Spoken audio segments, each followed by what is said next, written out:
Make sure you get everybody in the video. And then go back over there and focus on me.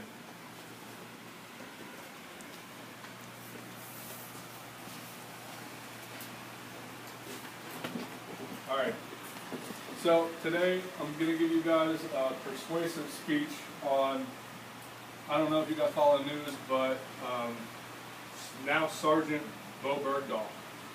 So, Sergeant Bo Bergdahl, then private. Well, first of all, imagine yourself down in combat. I know most of the people in this room haven't been there, but I mean, think about it. You're out there, people are trying to kill you every day, you're going out and trying to get a mission done. Can you fathom walking off your base because you're tired of the Army? Risking your life because you're just sick and tired of what we do day to day? Well, for one such guy, this is a fact. This is the case.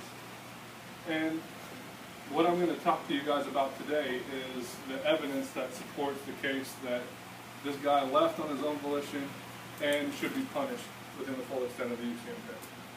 So, this guy decides to walk right off post. Locals saw him leaving the base, or not leaving the base, but they saw a lone soldier wandering around the area, crawling through the grass, and etc. We're going to talk a little more later about specifics. And my goal, like I said before, is to convince you guys that this guy did what he did and that he should be punished. So, first I'm going to go over a couple of the things that have come to light in the recent news media that support my fact that Bo Bergdahl left the base and should be punished. So, first, one of the guys that he worked with, his name is Specialist Cody Fulton. He says in a tweet that recently came out that Bo Bergdahl approached him and told him that before the deployment, that if deployment was lame, then he was just going to wander off and make his way into the mountains and then down into China. He openly admitted it. Just like if somebody was to admit to you that they were going to kill themselves, you wouldn't necessarily believe them, right? Mm-hmm. But hey, after they kill themselves, hindsight's 20/20.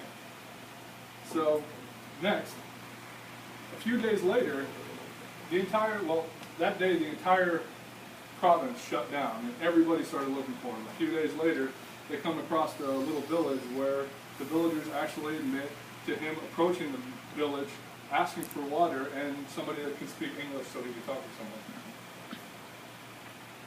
Next, he did it at NTC.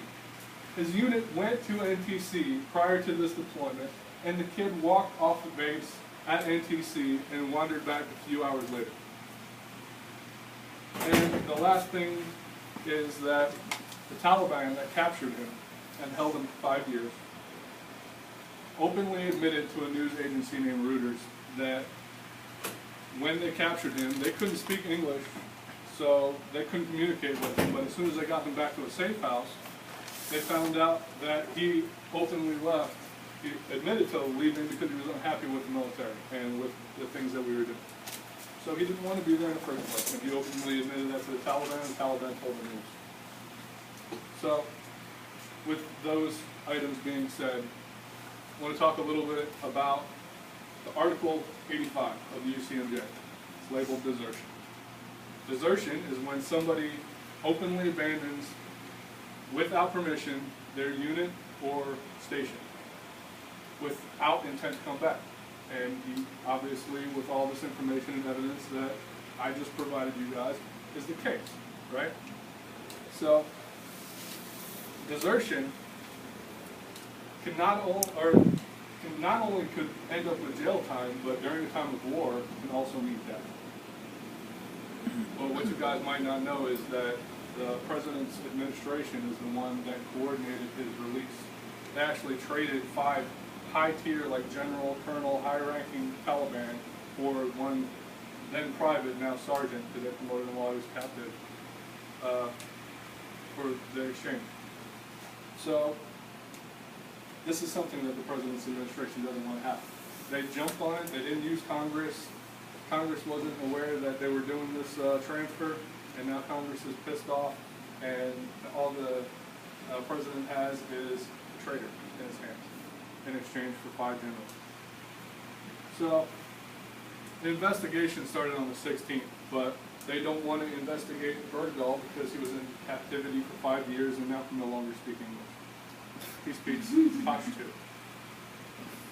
So, but at this time, they don't feel like they want to accept the eyewitness accounts, and they're trying to belittle and degrade the platoon that he belonged to, saying that since some of them got chaptered for being overweight, most likely, or PT failures, that their statements are invalid. And they're also receiving pressure from the government. So, with all of this stuff trying to be ignored, how's the probe going to end? They're trying to promote him to staff sergeant right now. And he's never been to WLC. So, my summary is, with the evidence, it's obvious. He wanted to leave. He willingly abandoned his post. He's done it before. And he openly admitted to having a negative outlook on the military. He didn't want to be with us. He had no desire to stay. And there's no evidence that supports anything else. As of right now, there's no evidence that supports he was kidnapped or taken away in the middle of the night or traded for food or nothing.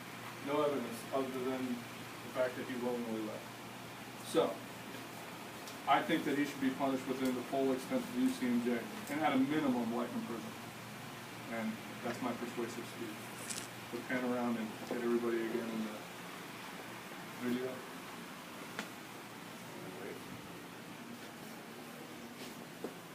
And then you can stop it. Thank you guys for your time.